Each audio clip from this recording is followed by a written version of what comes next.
Councillor જાગૃતિબેન કાકાએ municipal કમિશનરને પત્ર લખી સયાજી હોટેલના સંચાલકો દ્વારા વિશ્વામિત્રી નદીમાં દૂષિત પાણી છોડાતું હોવાના આક્ષેપો કરાયા છે। વડોદરાના મધ્યમાંથી પસાર થતી વિશ્વામિત્રી નદીમાં તટે સયાજી હોટેલ આવેલી છે। સયાજી હોટેલ દ્વારા ભીમનાથ બ્રિજ પાસે વિશ્વામિત્રી નદીમાં દૂષિત પાણી છોડાતું હોવાનું ભાજપાના કાઉન્સિલર જાગૃતિબેન કાકાના ધ્યાને આવ્યું હતું। આ બાબતે તેમની પાસે વિડીયો પુરાવો હોવાનું પણ તેઓ કહી રહ્યા છે। દૂષિત પાણી વિશ્વામિત્રી નદીમાં ઠલવવામાં આવી રહ્યું છે। આક્ષેપ સયાજી હોટેલ સામે જાગૃતિબેન કાકાએ કર્યા છે। આ મામલામાં જાગૃતિબેન કાકાએ મ્યુનિસિપલ કમિશનર દિલીપ રાણાને પત્ર લખી હોટેલના સંચાલકો દ્વારા વિશ્વામિત્રી નદીમાં દૂષિત પાણી છોડાતું હોવાથી તાત્કાલિક ધોરણે હોટલનું ડ્રેનેજ કનેક્શન કાપી સીલ મારવાની કામગીરી કરવાની માંગ કરી છે। આજે ઇલેક્શન વોર્ડ નંબર 13ના એન્જિનિયરોને લઈને તેઓ સ્થળ પર પહોંચ્યા હતા અને મીડિયા માધ્યમથી પ્રતિક્રિયા પણ આપી હતી। હોટલ ઇલેક્શન વોર્ડ નંબર 12માં આવે છે, 13માં આવે છે તે અંગે અધિકારીઓમાં મતાંતર જોવા મળ્યું હતું। જાગૃતિબેન કાકાએ જણાવ્યું છે કે વોર્ડ નંબર 13માં આવે કે 12માં આવે, નદીમાં દૂષિત પાણી છોડાઈ રહ્યું છે તો તેમને છોડવામાં નહીં આવે, કડક કાર્યવાહી થશે।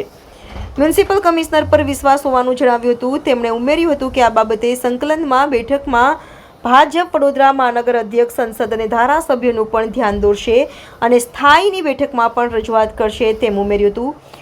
ઉલ્લેખનીય છે કે આ હોટલની અંદર કદાચ પાર્કિંગની પૂરતી વ્યવસ્થા ન હોવાથી હોટલની બહાર મુખ્ય માર્ગ પર તેમજ ભીમનાથ બ્રિજ ઉપર ઘણી વખત વાહન પાર્ક થયેલા નજરે ચડતા હોય છે, જ્યાં પણ પોલીસનું ટ્રાફિક તંત્ર અને પાલિકાનું તંત્ર મુક્ત પ્રેક્ષક બની રહે છે। વિશ્વામિત્રીનું પાણી અવરોધો વગર વહી શકે તેમાં શુદ્ધ પાણી વહે, વિશ્વામિત્રી નદી પુનર્જીવિત થાય। હવે આ મામલે પાલિકા તંત્ર પ્રેઝન્ટેશન બેઠકોમાંથી જ બહાર નથી આવવું, ત્યાં હવે આ મામલે શું કાર્યવાહી કરવામાં આવે છે તે જોવું રહ્યું। સયાજી હોટલમાંથી ડ્રેનેજનું પાણી વિશ્વામિત્રીમાં આવતું હતું। મારા ધ્યાન ઉપર આવતા તરત જ કમિશનર સાહેબને મેં પત્ર લખ્યો કે સયાજી હોટલને સીલ કરો, એમના ડ્રેનેજ પાણીના કનેક્શનો બંધ કરો। વિશ્વામિત્રી નદી એક ઋષિમુનિઓની નદી છે। અહીંયા આગળ વિશ્વામિત્રીના તટ ઉપર મહાદેવના મંદિરો પણ આવેલા છે। તો જો ડ્રેનેજનું પાણી, દૂષિત પાણી મહાદેવના મંદિરોમાં જતું હોય એ કોઈ કાળે ચલાવવામાં ન આવે। એટલે કમિશનર સાહેબને પત્ર લખી અને તાત્કાલિક ધોરણે આના પગલાં લેવા માટે કીધું છે। વોર્ડ નંબર 12 અને 13 અધિકારી કહી રહ્યા છે, પણ વોર્ડ નંબર 12માં હશે કે 13માં હશે, અત્યારે મેં 13ના અધિકારીને બોલાયા છે। 12ના એન્જિનિયર સાથે પણ મેં વાત કરી છે। આજે સ્ટેન્ડિંગની અંદર કમિશનર સાહેબને આના માટે કહું છું।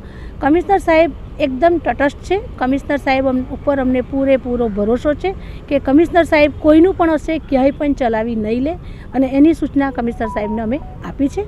અને કમિશનર સાહેબે પણ અમને ખાતરી આપી છે કે બેન કોઈ બી ડ્રેનેજનું પાણી વિશ્વામિત્રીમાં આવતું હશે એ ચોક્કસપણે બંધ કરવામાં આવશે।